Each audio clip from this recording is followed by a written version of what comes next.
I never imagined that answering a simple phone call would shatter everything I thought I knew about family loyalty and the lengths people will go to for their perfect day.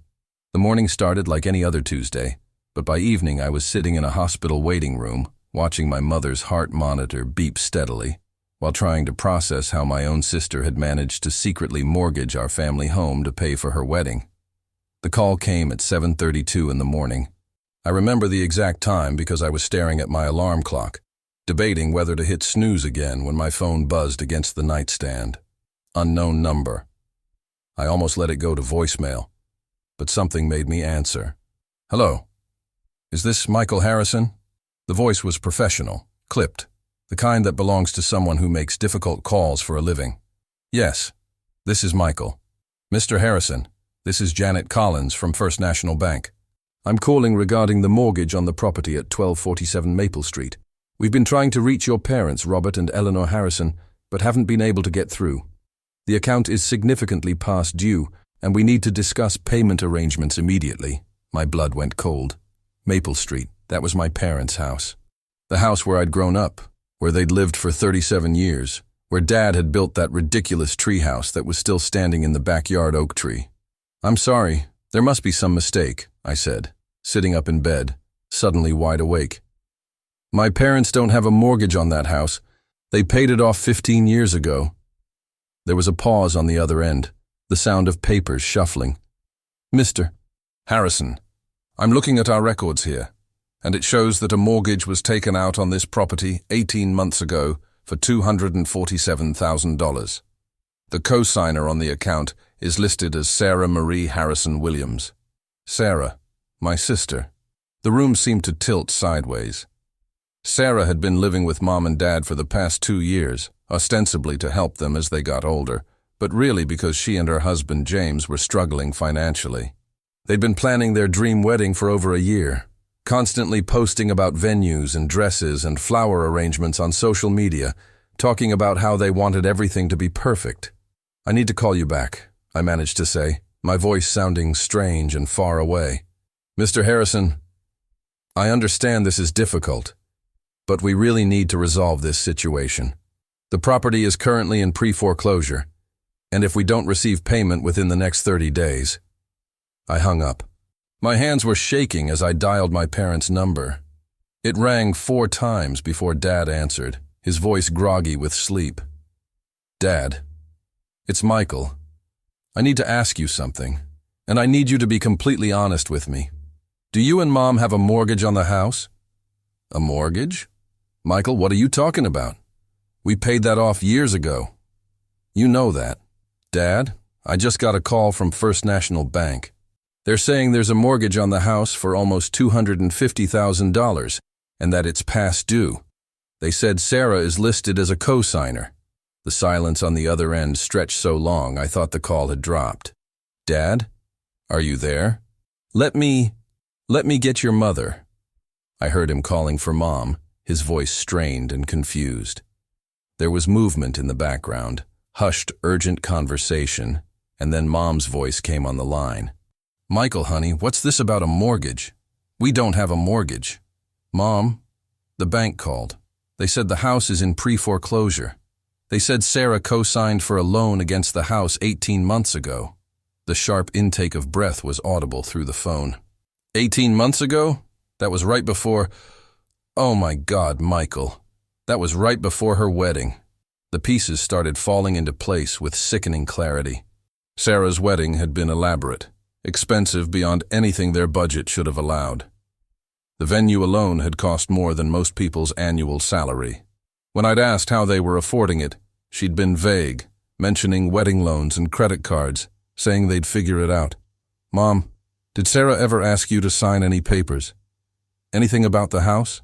She said it was insurance paperwork. Something about updating the policy to include her and James while they were living here. We signed some documents, but we didn't read them carefully. We trusted her, Michael. She's our daughter. The betrayal hit me like a physical blow. Sarah had used their trust, their love, their willingness to help her, to essentially steal their home from under them. She'd taken advantage of their age, their trusting nature, their desire to support their daughter's happiness. "I'm coming over," I said. "Don't call Sarah yet. Let me get there first." I threw on clothes and drove the 20-minute route to my parents' house in a blur of rage and disbelief. When I arrived, I found them sitting at the kitchen table, surrounded by papers they'd pulled from their filing cabinet, looking lost and scared in a way that made my heart break. Mom looked up when I walked in, her face pale and drawn. "Michael, we can't find the documents Sarah had us sign. She took them with her, said she'd keep them safe." Dad was staring at a bank statement, his hands trembling slightly. "I don't understand how this happened. How could she do this to us?" I sat down across from them, trying to project calm I didn't feel. "Tell me exactly what happened. When did she ask you to sign papers?" Mom wiped her eyes with a tissue. "It was about 2 years ago, maybe a little less. She said she'd been talking to an insurance agent about updating our homeowners policy. She said that since she and James were living here, we needed to make sure they were covered if anything happened. She brought the papers home and said they needed to be signed and notarized. Did you read them?" Dad shook his head, looking ashamed. "We should have, but the print was so small, and Sarah explained it all to us. We trusted her explanation. She's our daughter, Michael. We never thought—" "Of course you didn't," I said gently. "You shouldn't have to assume your own child would lie to you about something like this." But even as I said it, I was thinking about all the warning signs we'd ignored. Sarah had always been impulsive with money, always lived beyond her means. She'd borrowed money from me multiple times over the years, always with promises to pay it back that never materialized. She'd run up credit card debt in college that Dad had quietly paid off. She'd been fired from 2 jobs for financial irregularities that she'd managed to explain away. We'd enabled her, I realized. We'd all been so focused on helping her, on supporting her dreams, that we'd ignored the pattern of financial irresponsibility that had been building for years. "I need to call the bank back," I said. "I need to understand exactly what we're dealing with." The conversation with Janet Collins was even worse the second time. The mortgage was indeed legitimate, properly notarized, with my parents' signatures clearly visible on the documents. Sarah had used her power of attorney, which my parents had granted her for convenience in handling their affairs, to secure the loan. The money had been disbursed in full 18 months ago.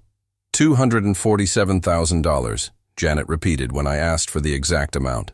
"The monthly payments are $2,836.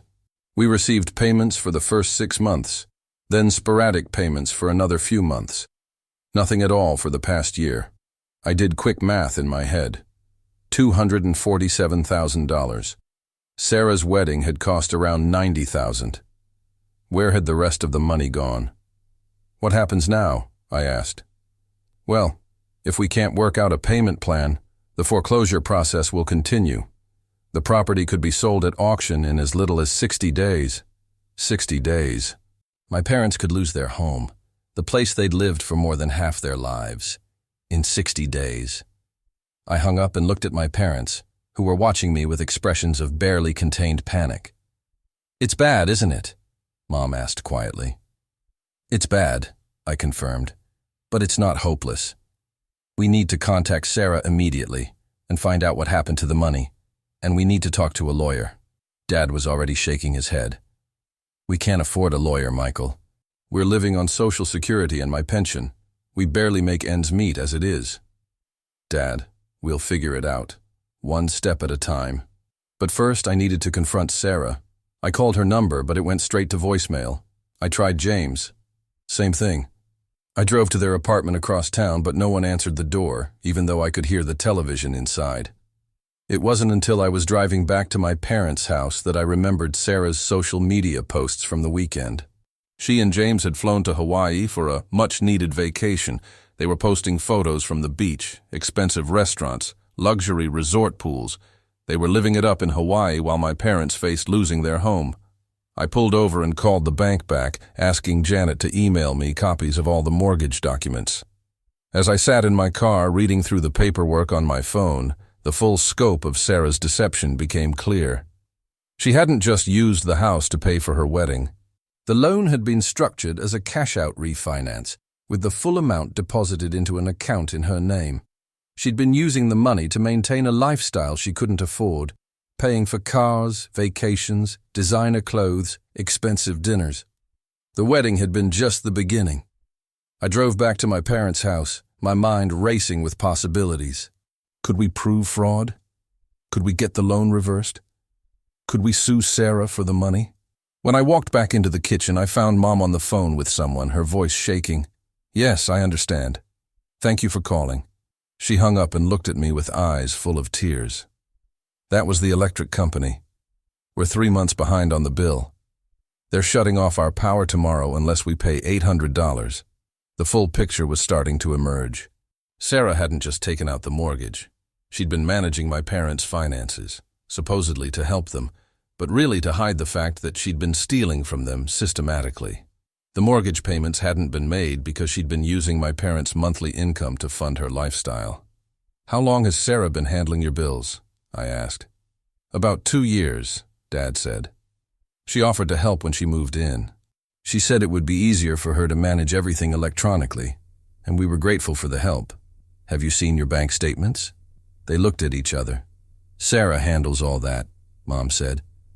"She gives us spending money each month and tells us how much we have. We trusted her." I felt sick. "I need to see your bank account immediately." It took some convincing, but I finally got them to call their bank and add me as an authorized user so I could access their accounts online. What I found was devastating. Sarah had been systematically draining their accounts. She'd set up automatic transfers to her own account, supposedly for household expenses. She'd taken out credit cards in their names. She'd even cashed in part of Dad's retirement account, claiming it was for tax purposes. My parents had gone from having a comfortable retirement savings to being essentially broke, and they had no idea. "Michael," Mom said, watching me scroll through the bank statements on my laptop. "Tell me the truth. How bad is it?" I looked at my parents, these people who had worked their entire lives, who had saved carefully, who had trusted their daughter to help them in their old age, and I had to tell them that everything they'd worked for was gone. "It's very bad, Mom. But we're going to figure it out." That's when Mom collapsed. One moment she was sitting at the kitchen table. The next, she was on the floor, clutching her chest, gasping for breath. Dad was calling her name, his voice rising in panic, and I was on the phone with 911, trying to stay calm while my mother lay unconscious on the linoleum floor where she'd made thousands of meals for her family. The paramedics arrived within minutes, but those minutes felt like hours. They worked on Mom efficiently, checking her vital signs, asking Dad questions about her medical history, loading her onto a stretcher. I followed the ambulance to the hospital, Dad beside me in the passenger seat, both of us silent with shock and fear. In the emergency room, we learned that Mom had suffered a heart attack. Not a massive one, the doctor assured us, but significant enough to require immediate treatment. The stress of discovering the financial betrayal had literally broken her heart. As we sat in the waiting room while Mom was stabilized, I called Sarah's phone again. This time, she answered. "Michael, hi. I'm so sorry I missed your calls earlier. We're having such an amazing time here in Hawaii. The weather is perfect, and the resort is incredible. You should see the suite we're staying in." I could hear the sound of waves in the background, the clink of glasses, laughter. She was at a bar, enjoying expensive drinks while our mother lay in a hospital bed. "Sarah, I need you to listen to me very carefully. Mom is in the hospital. She had a heart attack." The background noise continued for a moment, then suddenly stopped. "What? What do you mean she had a heart attack?" "She had a heart attack when she found out about the mortgage, Sarah. When she found out what you did to their house." Silence. "Sarah, are you there?" "I don't know what you're talking about." "Don't lie to me. I know about the mortgage. I know about the money you've been stealing from their accounts. I know about everything." More silence then. "Michael, I can explain. It's not what you think." "It's exactly what I think. You used Mom and Dad's house as collateral for a loan to pay for your wedding. And then you used the rest of the money to fund your lifestyle. You've been stealing from them for 2 years, and now they're about to lose their home. I was going to pay it back. I have a plan." "What plan? You're in Hawaii spending money you don't have while Mom is in the hospital and Dad is trying to figure out how to pay for her treatment." I didn't know this would happen. I thought I could handle it. You thought you could handle it? Sarah, you took their house. You took their life savings. You took their security and their future, and you spent it on yourself. I could hear her crying now, but I felt no sympathy. I need you to come home immediately. We need to figure out how to fix this. I can't. The flight isn't until Sunday. Then change your flight. This is an emergency. Michael, please. I know this looks bad, but I love Mom and Dad. I would never intentionally hurt them. But you did hurt them. You've destroyed them.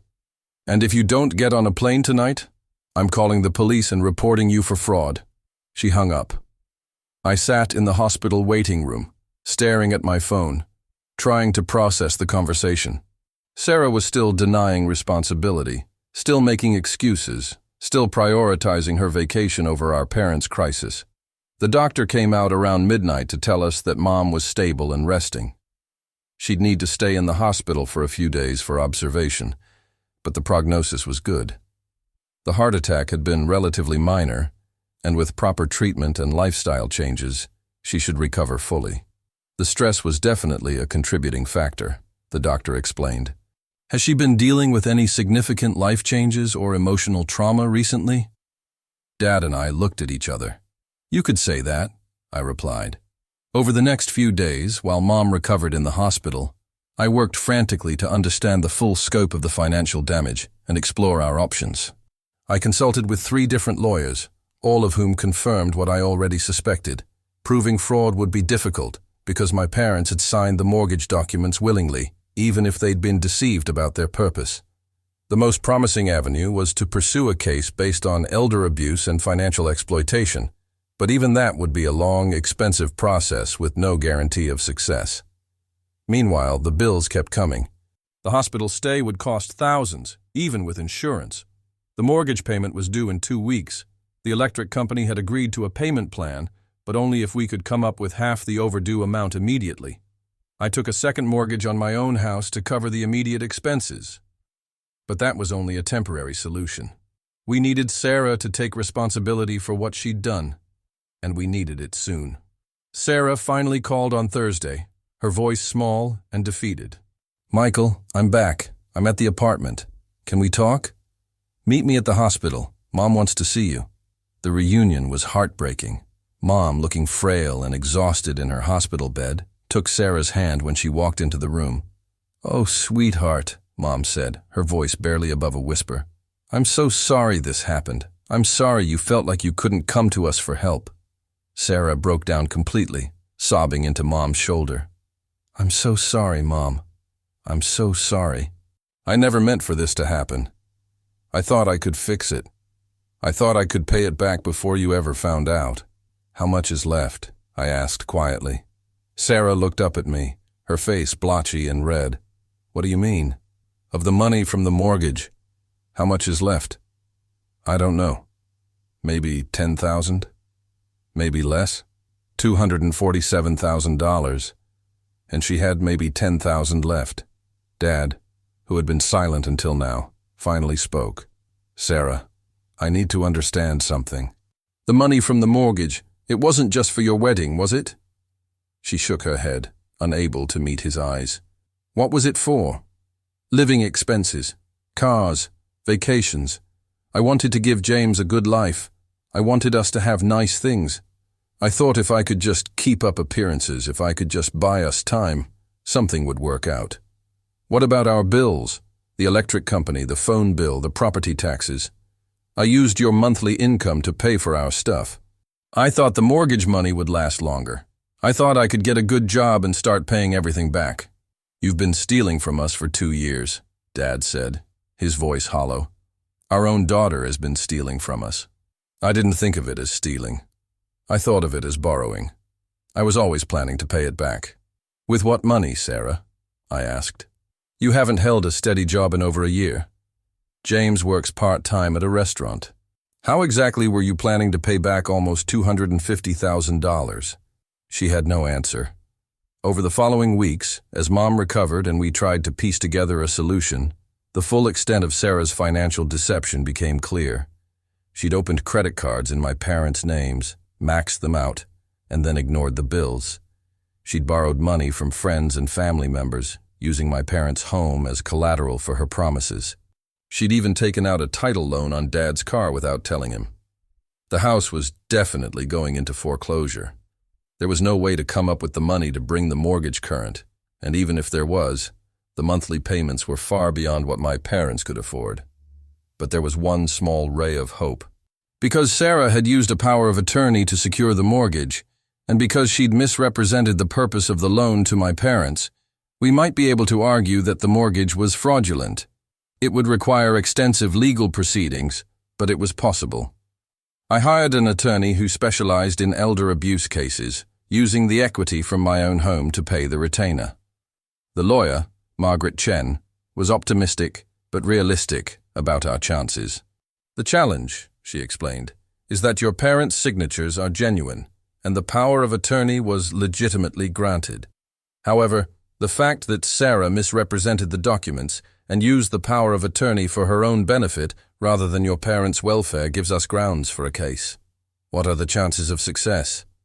I'd say 60-40 in our favor, maybe better if we can prove a pattern of financial abuse. But it's going to take time, probably 18 months to 2 years. And what happens to the house in the meantime? We can file for an emergency injunction to stop the foreclosure while the case is pending. It's not guaranteed, but judges are usually sympathetic in elder abuse cases. Meanwhile, Sarah had completely shut down. She'd moved out of my parents' house and was staying with a friend, refusing to answer calls or respond to messages. James had filed for divorce, claiming he'd had no idea about the extent of Sarah's financial deception. The stress was taking its toll on all of us.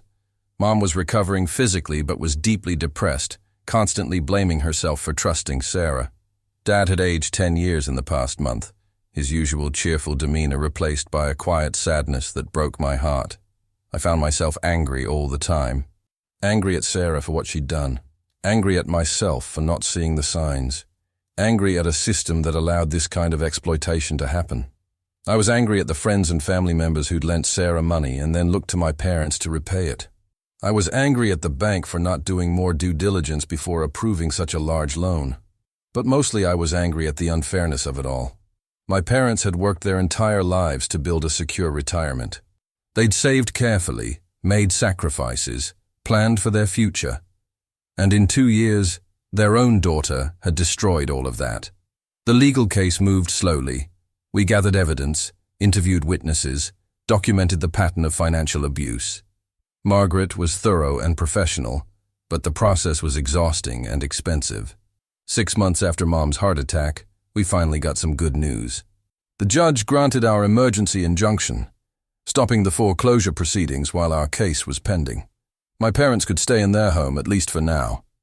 But the victory felt hollow. The house was still mortgaged for more than it was worth. My parents were still essentially broke. And Sarah was still out there somewhere, refusing to take responsibility for what she'd done. It was around this time that I started to understand something important about betrayal and recovery. The financial damage was devastating, but the emotional damage was even worse. My parents had lost more than their money and their home equity. They'd lost their ability to trust, their sense of security, their faith in family. Mom started seeing a therapist, which helped with the depression, but couldn't undo the fundamental shift in how she viewed the world. "I keep thinking about all the signs I missed," she told me one afternoon. All the time Sarah's explanations didn't quite make sense. But I believed her anyway because I wanted to believe her. Dad threw himself into research, spending hours on the internet learning about elder abuse and financial exploitation. "Do you know how common this is?" he asked me one day. "Children stealing from their parents? It happens thousands of times every year, and most of it never gets reported. Why not? Because the victims are embarrassed. They're ashamed that their own children would do this to them. They blame themselves for being too trusting, too naive." That was exactly how Mom felt. Despite everything Sarah had done, despite the evidence of systematic deception and theft, Mom still blamed herself for not being more careful, more suspicious, more protective of their assets. The worst part was watching how the betrayal affected their relationship with me.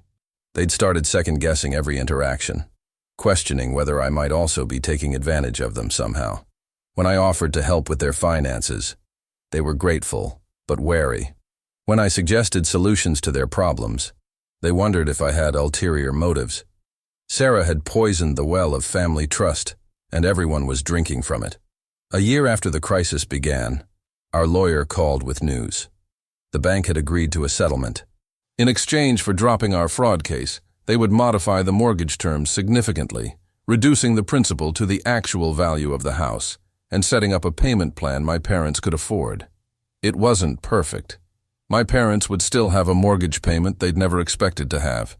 They'd still lost most of their savings, but they could keep their home, and they could manage the payments with help from me and some other family members. "What about Sarah?" Mom asked when I told her about the settlement. "What happens to her?"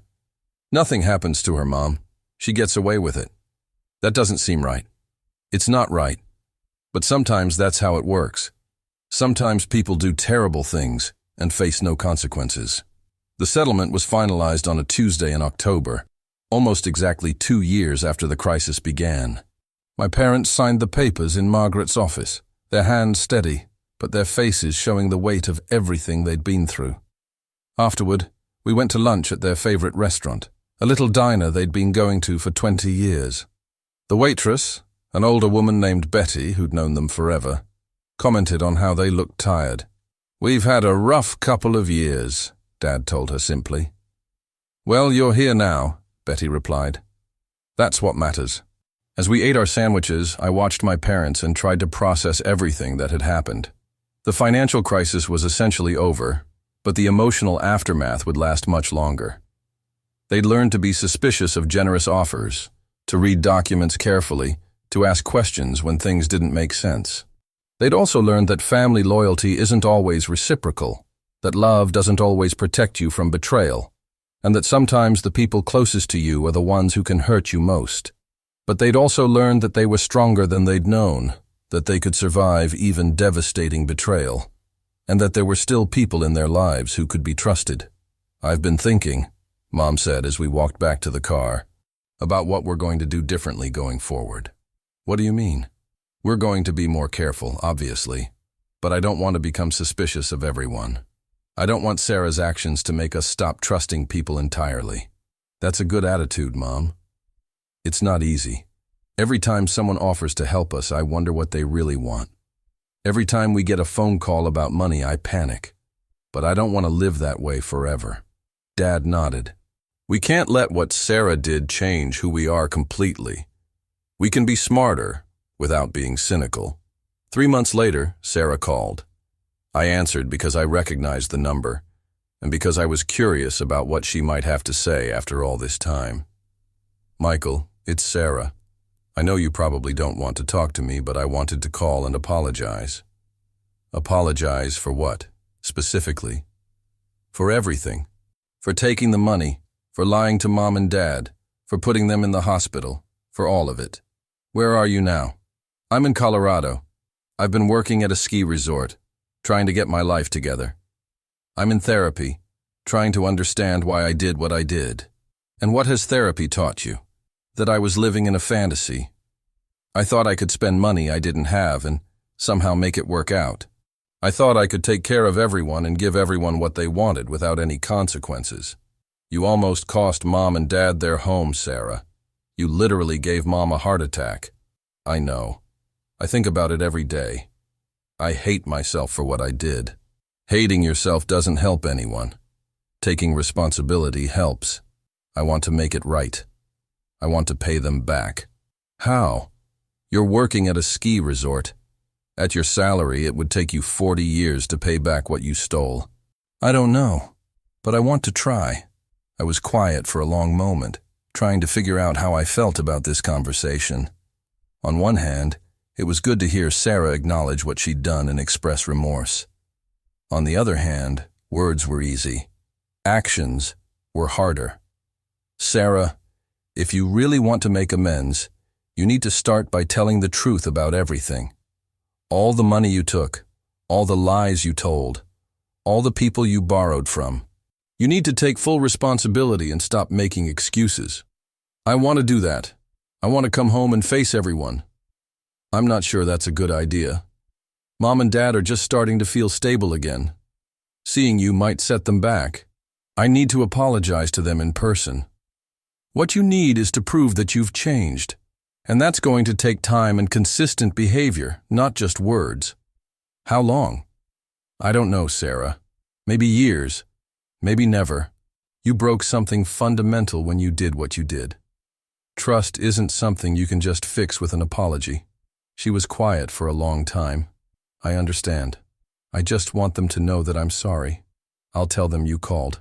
But Sarah, if you really want to make amends, the best thing you can do is get your life together and stay out of theirs until you can prove you've changed. Okay, I understand. And Sarah, don't call again unless you have something concrete to offer. Don't call because you're feeling guilty or because you want forgiveness. Call when you have a real plan to make things right. I hung up feeling drained. I wasn't sure if the call had been genuine or just another manipulation. With Sarah, it had always been hard to tell. I told my parents about the call that evening. Mom cried a little, but Dad was more skeptical. She said she was sorry before, he pointed out. Right after her wedding, when we asked about the credit card bills, she apologized then too. But she kept doing it. Maybe she's different now, Mom said hopefully. Maybe, but I'm not holding my breath. As I drove home that night, I thought about the journey we'd all been on over the past 2 years. The financial crisis had been resolved more or less, but the emotional healing was still ongoing. My parents were learning to trust again, slowly and carefully. I was learning to balance my protective instincts with respect for their autonomy. And somewhere in Colorado, Sarah was supposedly learning to take responsibility for her actions. Whether that learning would stick remained to be seen. The experience had taught me something important about family dynamics and the complexity of love and betrayal. It's easy to say that family should always come first, that blood is thicker than water, that we should forgive and forget. But the reality is more complicated. Sometimes family members do terrible things to each other. Sometimes the people we love most are the ones who hurt us worst. And sometimes protecting the people we care about means setting boundaries with the people who have proven they can't be trusted. Sarah had stolen more than money from our parents. She'd stolen their peace of mind, their sense of security, their ability to trust their own judgment. Those things couldn't be repaid with interest or fixed with a settlement agreement. But my parents had also shown me something powerful about resilience and recovery. They'd faced a devastating betrayal and survived it. They'd lost their savings but kept their dignity. They'd been lied to and manipulated, but they'd refused to become bitter or cynical. They'd learned to be more careful without becoming suspicious of everyone. They'd learned to protect themselves without closing themselves off from the world. They'd learned that surviving betrayal doesn't mean you have to stop believing in people entirely. A year later, my parents had settled into a new routine. They managed their own finances again, carefully and conservatively. They'd made new friends through a senior center support group for people who'd experienced financial abuse. They'd learned to talk about what had happened without shame or self-blame. Mom's heart had healed, physically and emotionally. She still had moments of sadness about Sarah, but she'd stopped blaming herself for what had happened. Dad had channeled his research into advocacy, volunteering with an organization that helped other elderly people avoid financial exploitation. They'd created a new life for themselves, one built on hard-won wisdom and careful choices. It wasn't the retirement they'd planned, but it was a good life nonetheless. As for Sarah, she'd called twice more over the course of the year. Both times she'd asked if she could come home, and both times I'd told her she wasn't ready. The last time we spoke, she'd been angry about my response, demanding to know what she needed to do to earn forgiveness. That conversation had helped me understand that she still didn't really get it. She was still thinking about the situation in terms of what she needed to do to get what she wanted, rather than what she needed to do to make things right for the people she'd hurt. Maybe someday she'd figure it out. Maybe someday she'd develop the kind of genuine remorse and commitment to change that would make reconciliation possible. But that day hadn't come yet, and I wasn't sure it ever would. In the meantime, my parents and I had learned to build a life that didn't depend on Sarah's choices or Sarah's approval. We'd learned that family is more than blood relations, that trust is earned through consistent actions, and that healing is possible even after devastating betrayal. The house on Maple Street was still home, even with its mortgage payments and its painful memories. My parents still lived there, still tended Dad's garden, still sat on the front porch in the evenings. But it was different now, protected by hard-won wisdom and careful boundaries. Sometimes I drove by the house and thought about all the family gatherings we'd had there, all the holidays and birthdays and celebrations.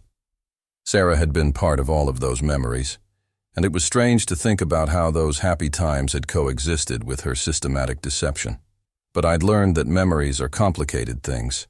The fact that Sarah had been stealing from our parents during those family gatherings didn't erase the joy we'd felt at the time. It didn't make the laughter fake or the love less real. It just made the story more complex, more human, more real. That's what I'd learned from this whole experience, I think. That life is messy and complicated. That people can be both loving and hurtful. That families can be both sources of support and sources of pain. That betrayal doesn't have to define you, but it will change you. And that healing is possible, even when forgiveness isn't. As I finish writing this story, it's been 3 years since that first phone call from the bank. My parents are doing well, all things considered. They've learned to live with the financial constraints created by Sarah's actions, and they've found ways to rebuild their sense of security and trust. They still hope